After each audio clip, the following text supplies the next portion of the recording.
People, supposedly pirates, you know, pirates, people sailing on the sea who robbed others. They're always talking about pirate treasure, like buried treasure, and that would be money that they stole, or jewels that they stole. It's something, treasure's something very valuable. So this lady is saying, basically, people throw things away that we can use to make something new that is valuable. It's a big trend in the United States to make things out of trash. But then they sell it, when they sell it, it's very expensive. They'll take old clothes and cut them up and sew them back together in a different kind of design, you know, 2 different fabrics, or, but it's a new piece of clothing. They make things out of old blue jeans. I've seen purses, pocketbooks made out of old blue jeans. So if you take an old pair of blue jeans and make something out of it, that's recycling. Okay. So treasure is something of great value.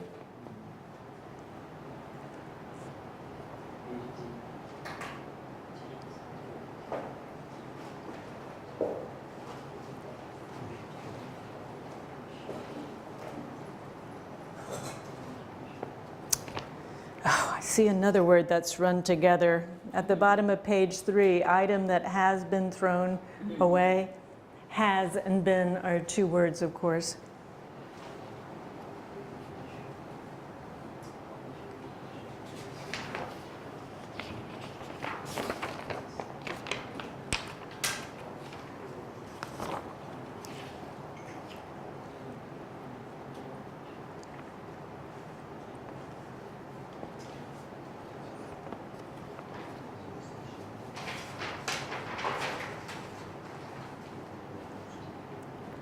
So there's a little writing exercise here.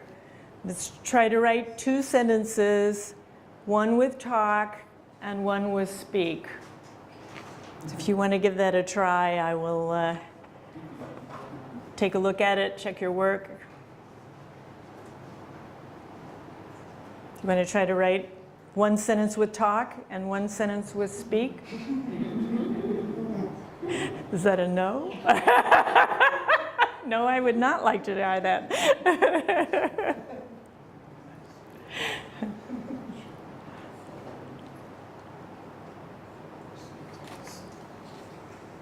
Okay, any other questions?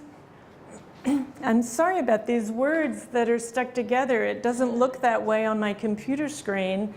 And then I send it to our office, and when they print it out, everything's stuck together. I see it here, write a sentence using talk. It's 1 word. Sorry about that. So, okay.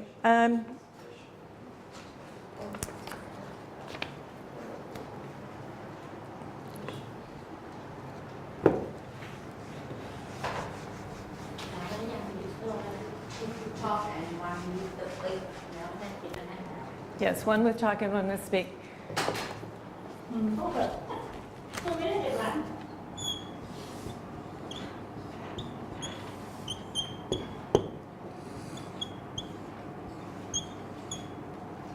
Okay.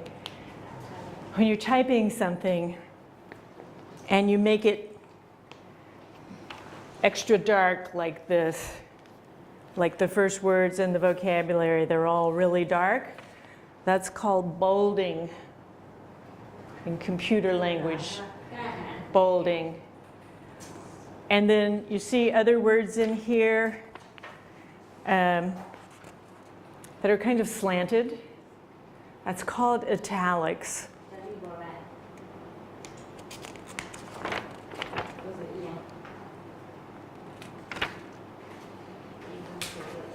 So in the very first sentence here, talk and speak, they are in italics.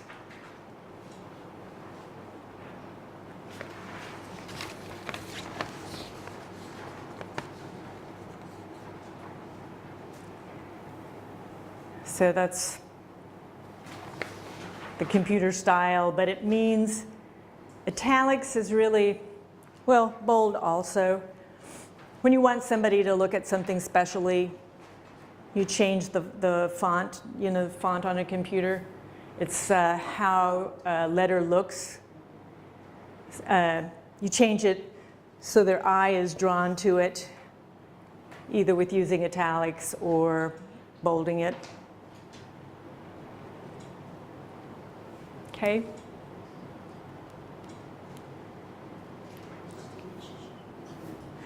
You're welcome to take 5 minutes to write your sentences, and then it'll be our 10-minute break. I don't think there was much enthusiasm for writing those sentences.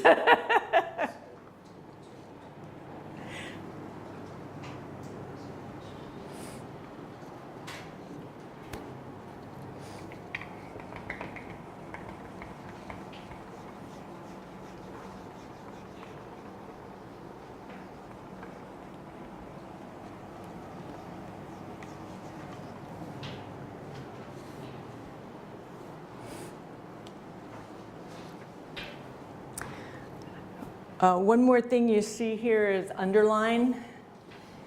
As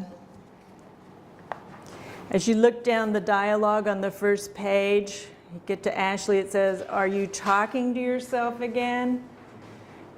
Which means talking with no one else present.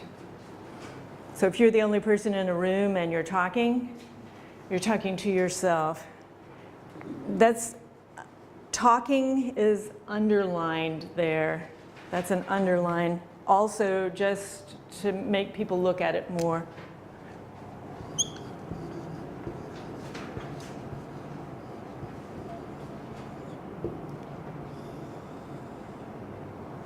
Okay, so this is the word underline. This is an underline.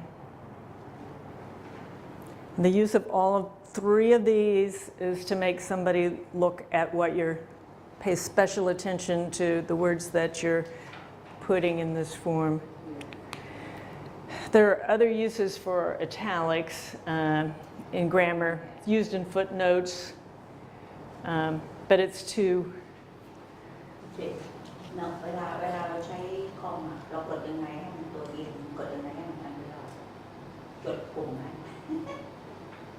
ไม่ได้กดที่เป็นรูปศรจำได้นะอย่างนี้ไปสมมติเราเขียนเราต้องการอันเดอร์ไลน์เนี่ยเราใช้เส้นไม่สังเกตดิเลย So he asked about how to make how do underline in the computer or how to italics for the word that is very important. Mm-hmm. You know how to do it? Okay, so on your computer keyboard, you have several lines. The very top line here will have the special things you can do. You hold down there's one for a dash. This short, there's a short one and there's a long one. So if you don't do anything except hit that, you get the short one. If you hold down the shift key, you get the long one. So with underline, I can't remember what, there are two things on all of these keys.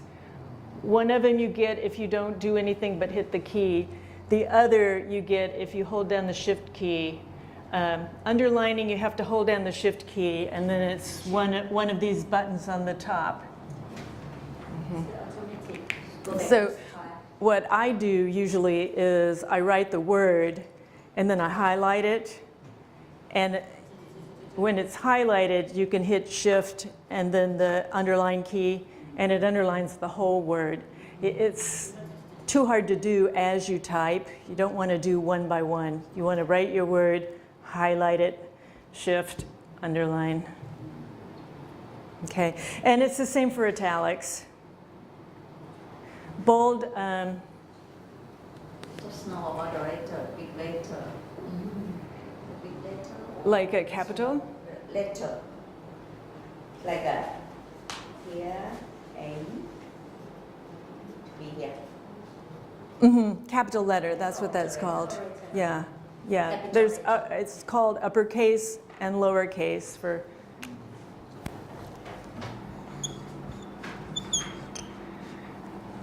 The big A, if you will, is capital or uppercase. The A is lowercase, and I don't know any other word for that. It is capital or uppercase here, but I only know lowercase for the small letters, okay? And that's the same. You hit the shift key and you hit the letter and you get the uppercase. If you don't hit the shift key, you get the lowercase. And these words, upper and lowercase, came in when we got the typewriter.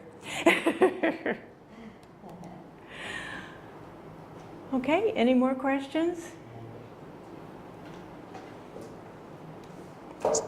Too bad we don't have Mr. Suraphet here because he could have told you that computer explanation.